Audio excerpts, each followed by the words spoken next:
We just got a bunch of new information about everything announced on the roadmap for Dying Light the Beast, so let's get into it.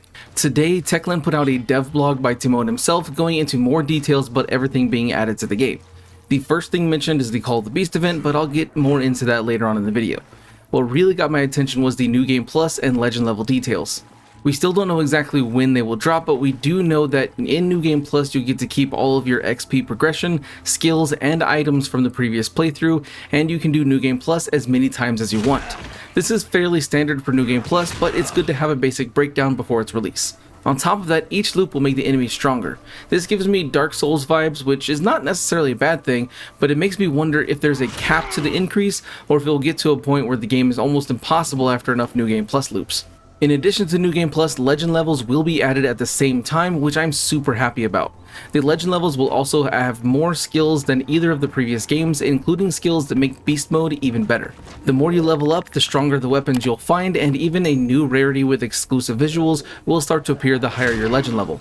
I'm super happy about the way this is worded in the dev blog.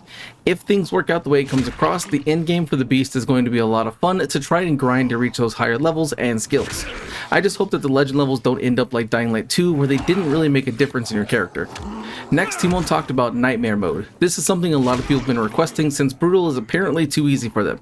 He says it'll be coming after the New Game Plus update and will be more than just harder numbers. This was an issue I had with Nightmare and Dying Light 2 because it was basically no different from hard mode. They're trying to make it a more realistic survival experience by adding new mechanics to the game. This could be like adding hunger or thirst meters, weapons not being repairable, beast mode taking longer to build up and only being available at nighttime, or anything else. I have no idea what these could actually be, but those are just some of the ideas that popped in my head. For Nightmare Mode, they also want to make the boss behaviors more unpredictable. I'm not sure how they would really do this since they all function like their non-boss counterparts, so dodging their attacks is really easy, and using things like flamethrowers just melts through their health bars. The last thing Timon mentioned about Nightmare Mode is making some changes to the volatiles by taking inspiration from games like Alien Isolation and Resident Evil 3. The idea sounds cool in theory, but it would have to make there be one extremely tough volatile that is almost impossible to kill and will stalk you everywhere you go. This could mean even waiting outside of safe zones for you to leave, or being out during the day as well as the night.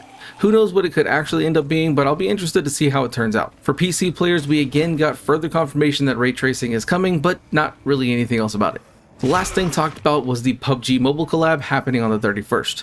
Starting next week, we will get a new quest line that starts after completing the main mission Power Gambit and will give several rewards.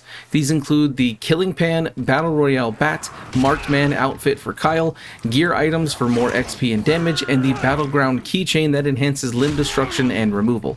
One very important thing to know about this collab though is that you have to actually join it to get the quest. It will not automatically be in the game on the 31st, so let me show you what you need to do.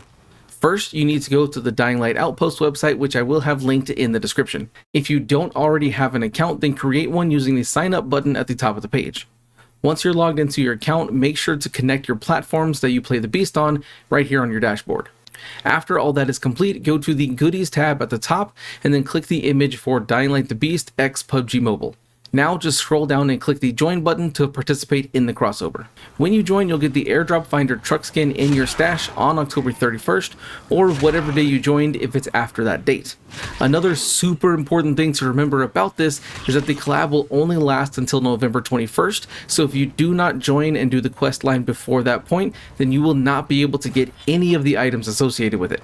Now, at the beginning of the video, I mentioned the Call of the Beast event, and there was a small, but in my opinion, annoying change made to it. Unlike the first week, the rewards for week 2, and probably every week moving forward, will not go directly into your stash once the goals are reached. It will instead happen at the end of the challenge. This means we will not get the rewards until next Thursday, October 30th. I'm not a fan of this because it doesn't give people incentive to participate until the challenge is almost over. Yes, the rewards are not really that great, honestly, but it defeats the purpose of the community working together if it doesn't even matter until the very end. Techland overcorrected after the first week of the event. Now, I'm not a giant fan of this event so far myself, so hopefully they can actually step it up in the coming weeks. What do you think about all this new information, and what are you hoping for with these new additions? Let me know in the comments below. If you want to see more Dying Light and other content, then make sure to like and subscribe, and check out my other socials linked in the description to not miss out on anything. Thanks for watching. See you next time.